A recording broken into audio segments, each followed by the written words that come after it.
Aries, this is for you. Love life ng mga Aries. Kung kayo ay Aries, para to sa inyo guys. Kung kayo ay nasa pag-ibig o wala pa, isitin na natin ang inyong love reading today. Sa kasalukuyan. At kung may hahalo dito galing sa nakaraan is wala tayong magagawa guys. Gusto nilang sumali. Okay. Aries, para to sa iyong buhay pag-ibig sa kasalukuyan. Tingnan natin ang inyong message. Aries, para sa inyong buhay pag-ibig. Bigay mo ang tamang mensahe para sa mga Aries na gusto mong bigyan ng message about sa kanilang pag-ibig. Thank you. Aries, this is for you. And have faith. The angels are working behind the scene to make this relationship flourish. Okay. Maaring ang mga angel ninyo is nagwo-working behind the scene para dito sa ikaganda ng inyong relation. Kung ikaw ay nasa relation na Aries, ang inyong mga angels ay may ginagawa behind the scene na hindi nyo alam para maging maaya at kaayos-ayos ang inyong relation. So, magkaroon ka ng tiwala pa sa relasyon na to. Okay? Maybe kayo ay mayroong malalim na kakoneksyon o karelasyon na isang person. Kaya, binibigyan ng basbas ang inyong connection doon sa heaven, okay? At ang mga angels ninyo ay nagwo-working behind the scene. Tingnan natin ang inyong message pa dito, guys. About sa inyong love life. Tingnan natin dito, guys, about sa inyong situation. Sa inyong love life, sa kasalukuyan, papunta sa future ito maybe.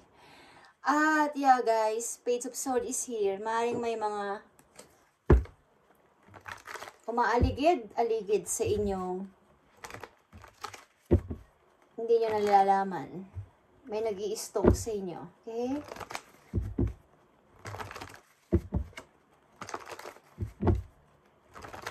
Aries, this is for you. Kung kayo ay babae, may mga umaaligid sa inyo na hindi nyo nalalaman o may nagtitingin-tingin sa inyo.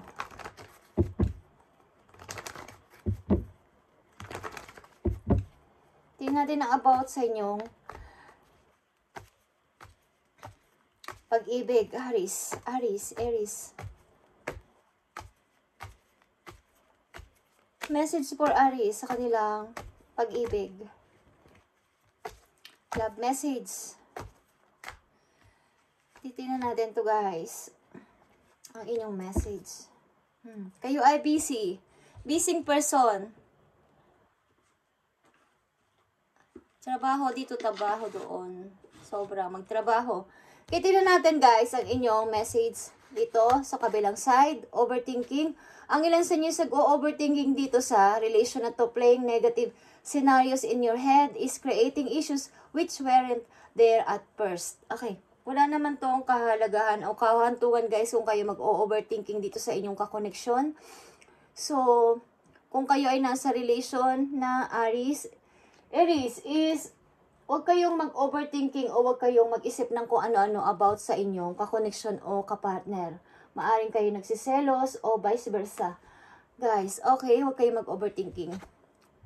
Bakit? Okay. Because, dahil dito guys, sa 6 of Pentacles in reverse, maaring ang inyong person is maaring hindi give in. Ito kasi ay give and take guys. Kung ito ay naka-upgrade is tamang pagbigay sa inyo ng pansin, ng attention, at pagmamahal. But ito ay naka-reverse. Maybe naiisip nyo na bakit ang aking karelasyon ay parang nagbago na. Parang hindi na siya katulad dati. Kaya nag-overthinking kayo at kung ano-ano ang inyong nai-imagine o naiisip na baka may iba na ang aking karelasyon. Okay, maaring ang inyong person ay medyo may pagkakaiba na kaysa sa dati. So, tingnan ninyo at alamin ninyo kung bakit nagkakaganito ang inyong relation. At bakit ganito ang inyong kapartner na sa ngayon. Parang may pinagbago. Okay? about ito din sa money. About ito sa pagbibigay ng money sa inyo. Kung kayo ay mag-asawa na, Aries, ng iyong kakoneksyon, ikaw ay nag-o-overthinking o nag-iisip ng kung ano-ano about sa iyong partner. Sapagkat maaring may issue kayo sa money. Okay. Sa ibang Aries na nandito sa reading is separation is here. Time apart from your partner is on the horizon. Maaring nakatakda at mayroon kayong may mangyayaring paghihiwalayan sa inyo, Aries, ng iyong karelasyon sa something reason. Maaring trabaho, maaring lalayo siya because of sa trabaho niya sa malayo. At meron din naman na separation o nakatakda na kayo maghiwalay talaga ng iyong partner. Okay. Yeah. Ace of Sword is here. Maaring isa sa inyo, ikaw Aries mismo is na pagtanto mo sa isip mo na kailangan mo na itong gawin, kailangan mo nang tumakas dito o lumisan sa isang relation na ikaw ay na, kumbaga nai-stuck na at nawawala na ng, parang wala ka nang magawa. Parang lahat na lang ng desisyon mo siya ang nagde-decide. Okay, maaring meron kang napagtanto o meron kang, kumbaga na-awake ka na kailangan ko na ng separation dito o layuan ang person na to. Okay? So, tingnan natin ang inyong message dito about dito sa inyong overthinking. Aries o Aries, tingnan natin ang message dito sa pag-overthinking ninyo. Mukhang may pinagbago ng iyong karelasyon, Aries. Sa mga Aries na nandito, guys, is depende ito sa inyong situation. Maaari ito mag-vice versa. Okay. Maaring may kaugnayan o may issue ito sa money o sa pagbibigay ng pera o paghahati nyo sa isa't isa kung kayo mag-asawa na. Is paghahatian ng bawa hindi na kayo binibigyan ng tama ng person na to. Aries, kung kayo ay babae, maaaring hindi na nagbibigay ng tamang kumbaga pag sumasahod siya, hindi na masyadong, kumbaga may tinatago na ang person na to sa inyo. Okay? Tingnan natin. Kaya nag-overthinking kayo dito. So, tingnan natin, Aries. Sa overthinking. At dito sa separation, anong nangyari dito? Nakatakda kayong maghiwalay. Maybe temporary or talagang tuluyan na sapagkat ang ilan sa inyo, Aries, is nagkaroon ng awakening o napagtanto mo na kailangan kong i-overcome lahat ito. Kailangan kong makasurvive sa sarili ko. At may nalaman ka na katotohanan na kailangan mo na itong gawin. Sa relation na to ang makipag-separate sa kanya. Okay, tingnan natin guys. Ang separation. Okay, Aries, Page of Wands. Ilan sa inyo is Six of Wands. May gagawin. Meron kayong gusto sa sarili niyo na matupad. Mayroong ito ay about sa inyong passion, about sa inyong dinidesire ng heart, na gawin ninyo. Okay, meron kayong something na papasimulan na gusto ninyo talaga ito noon pa at magkaroon din ng freedom sa sarili. Okay. Tingnan natin ang overthinking. Knight of Pentacles is here, guys. Okay. May kinalaman to sa trabaho, may kinalaman to sa pera. Sa pag-overthinking ninyo about sa inyong partner, between you and your partner is may kinalaman ito sa money. Maaring paiba-iba din ang pagdating ng money. Okay? Maaring pagpaplano ng iba't ibang bagay na nagkakaroon ng hindi pagkakaunawaan sa parang patas na yung balance about sa pera sa inyong dalawa is parang may issue kayo sa money. Kaya nagkakaroon kayo ng overthinking dito at negative na scenarios sa inyong isipan na bakit ganito na siya ngayon. Okay, about ito sa problema nyo sa pera, Aries. At ito sa separation, Queen of Pentacles, guys. Okay? Something. Ang ilan sa inyo is may gustong patunayan sa sarili. Gusto nyo munang harapin o itutok ang inyong attention muna sa inyong sarili, lalo na sa inyong kaperahan. Kaya kailangan ninyo itong muna is tapusin o temporary hiwalay sa inyong boyfriend, girlfriend o asawa sapagkat kailangan ninyo may mapatunayan at maaring iniisip nyo rin ang kabuhayan ng yung totoo ninyong pamilya. Kumbaga, kung kayo ay boyfriend nyo pa lang to o girlfriend nyo pa lang to is gusto nyo muna makipag-separate sa kanya o gusto nyo na talaga siyang layuan muna sapagkat meron kayong napagtanto sa isip ninyo na kailangan nyo munang sundin ang inyong pangarap at pangarap para sa inyong magulang. Okay. Aries, Tingnan natin ang message for you dito. Yeah, guys. Nakikita nyo ang Two of Swords and the Moon. Bagamat ganito ang nangyayari sa inyo, guys, is nananatili kayo talaga dito. Maaring ayaw nyo magpa-istorbo sa tao na to kung kanino kayo nakakoneksyon o kung kanino kayong commit na person is nananahimik muna kayo at nagbubulag-bulagan muna kayo, nagbibingi-binga muna kayo sa pang-istorbo ng person na to sapagkat gusto nyo munang manahimik at makapag-isip-isip. Maaring ilan sa inyo is ini-istorbo ng person na to day and night, is nagme-message ito sa inyo o gusto kayong puntahan o gusto kayong guluhin. Kaya may nakikita ko dito ang Page of Swords. Maaring ang person na to ay ini-spy kayo at maaring ang person na to is may kakulangan talaga sa pera. At sinusubukan nila kayong kumbaga is kontakin or kausapin. May gusto siyang malaman about sa inyo. Bakit nagkaganito? Bakit biglaan tayo nagkaroon ng separation? At wala akong masyadong detalye about dito. Okay. Maaring hindi kayo makapag-decide o hindi nyo masabi muna sa person na to ang totoong dahilan sapagkat takot kayo na may masaktan, na nagdadalawang isip kayo kung ano dito ang dapat yung gawin. Okay. Wala akong nakikita dito na third party o mga ilang person na halo sa inyong relation dito sa reading ninyo, Aries. Ang nakikita ko dito ay maaaring ilan sa inyo dito is nagkakaroon ng problema sa hindi patas na pagbibigayan ng pera sa bahay at pabago-bagong pagdating ng money at trabaho. Maaaring ups and down ang pasahod, maaaring hindi tama at nagkakaroon kayo ng issues sa pera. Okay.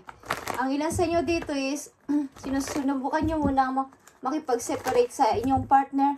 Pagamat ito ay temporary o talagang separate na talaga sapagkat meron kayong gustong tuparin pa sa inyong buhay at tuparin pa ang pangarap ninyo na magkaroon ng magandang buhay din ang inyong family, ang inyong father at ang inyong mother. Okay. Tingnan natin ang message pa para sa mga Aries na nandito sa reading. Overthinking and separation. Tingnan natin ang message pa, guys. Aries,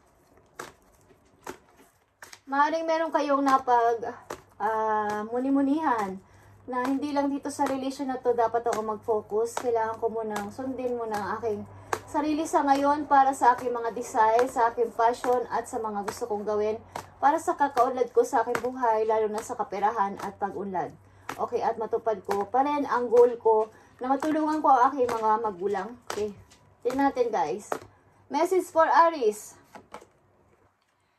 Calling in your soulmate, your prayers, affirmation, and visualization help bring you together. Bagamat nagkaganito ang inyong relation or wala pa kayo sa relation is, ang ilan sa inyo is tuloy-tuloy ang pagpipray at sinasabing ibigay sa inyo ang tamang tao, tamang true love, tamang person na makakasama nyo habang buhay ang inyong soulmate na sinasabi.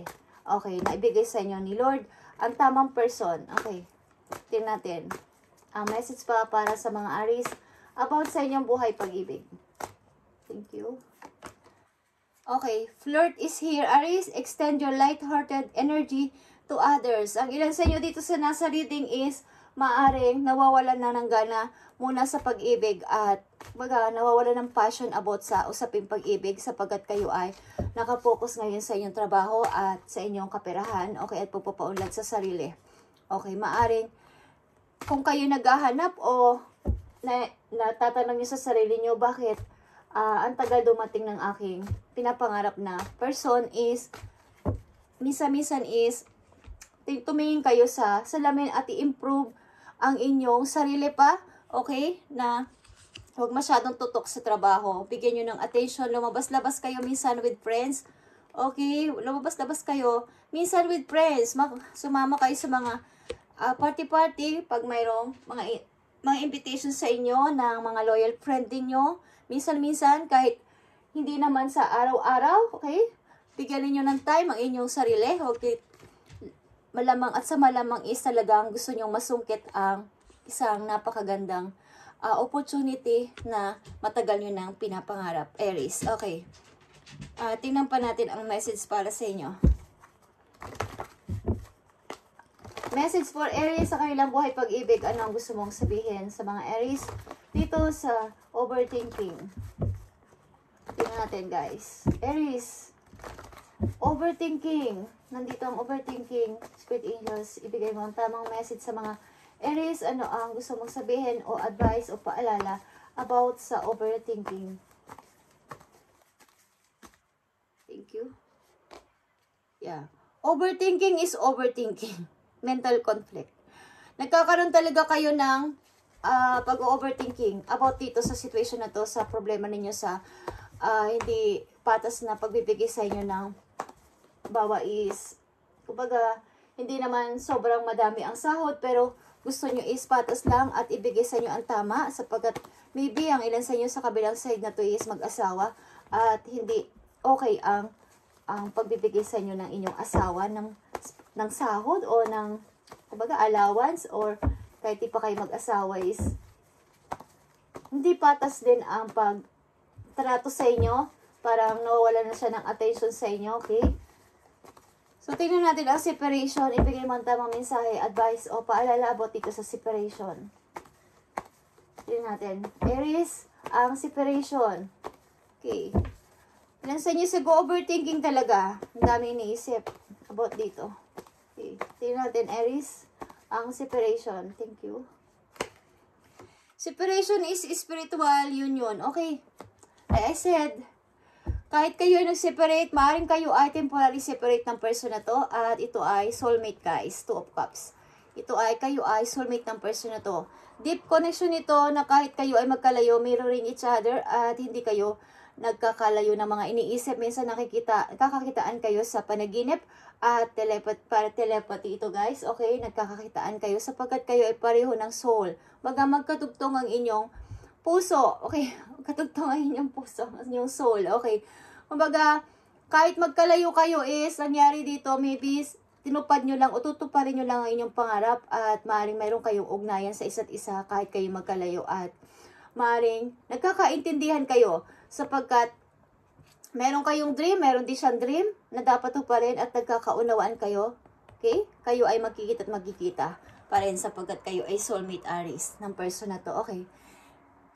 At last message po you sa inyo, mismo Aries, sa inyo mismo. Para to sa'yo. Galing sa energy healing. Okay? Napakaganda, guys. Okay, nagka-separate man kayo, ito ay temporary. Okay? Parang tinutupad nyo lang ang pangarap ninyo sa bawat isa at maaring ang person na to ay okay naman sa kanya. Okay. Mukhang nagkakaunawaan naman kayo sa isa't isa at alam ng bawat isa ang pangarap ninyo. Okay, nagkakasuportahan kayo dito sa kabilang side ng message para sa Aries. Okay, tingnan natin. Aries, ang message sa inyo at paalala. Affirmation. Aries, I listen to myself and acknowledge my needs. I assert myself and retain my power. I am brave and gentle. I don't have to be afraid of others. I respect myself and I'm respected by others. Okay, kayo ay may sinusunod na rule sa buhay, Aries. Sa pamantayan sa pagtingin sa respeto sa sarili at respeto sa ibang tao. Ang gusto nyo, respetuhin ka, respetuhin din kita, okay? Nakikinig kayo sa inyong sarili at sa inyong, ina-acknowledge mo ang iyong mga, kumbaga, hindi kayo nagdadalong isip sabihin na, gusto ko munang gawin to. Kung maghihintay ka sa akin. Wala kayong kinakatakutan, okay? And, I am brave and gentle. I don't have to afraid of others. Okay, may sarili kasi kayong palatuntunan sa sarili. Palutuntunan, okay. Sa sarili ninyo, may sarili kayong rules na ginagampan, na sinusunod as a emperor. Kayo ay emperor kasi, guys. Maotoridad ang inyong mga word. Okay? Pag sinabi ninyo at kayo ay direct to the point magsalita. Okay, matapang kayo, guys, na person. Ilan sa Aries na nandito is direct to the point magsalita. Kung irerespeto mo ko, irerespeto din kita. I respect myself. Okay? Nire-respeto nyo kasi ang sarili nyo at nakikita yan ng ibang tao. Lalong higit na inyong kapartner. At kaya nire-respeto kayo ng inyong kakoneksyon. Okay. Tingnan pa natin ang isang message para sa inyo. Last message para sa mga Aries na nandito sa reading today. Sa kanilang kasalukuyang situation. I need message. sweet angels from heaven. Thank you. Empathy. Aries, reflect and redirect your energy. Okay, guys? Mukhang kayo talaga ay, kumbaga yung inyong, like I said, is, meron kayong sariling rule. Lahat ng mga reflection, lahat ng mga nangyayari sa inyo at mga iniisip ninyo is palaging, kayo muna ang masusunod kaysa ibang tao. Kumbaga, katulad dito, guys, kapag gusto ko manahimik, wag mo akong guluhin. Okay. At may mga tao din o may mga loyal friend kayo dito na nagbabantay sa inyo o pinoprotektahan kayo. Maaring loyal friend ito na kayo ay binabantayan. Any situation na kapag kayo ay maaring mapupunta sa gulo o magkakaroon ng problema. Meron kayong mga puprotect sa inyo. Maaring kaibigan nyo or magulang nyo, okay? Or relatives nyo na malapit sa inyo is sinasabihan agad kayo o binibigyan kayo agad ng paalala. Okay? Thank you, Aries. At ito yung message muna sa ngayon. Bye for now, Aries. And pagpalain kayo ni Lord. Araw-araw, bigyan kayo ng napakarami pang blessings at pagpapala at pag-iingat sa inyo sa araw-araw yung ginagawa. Thank you and God bless, Aries.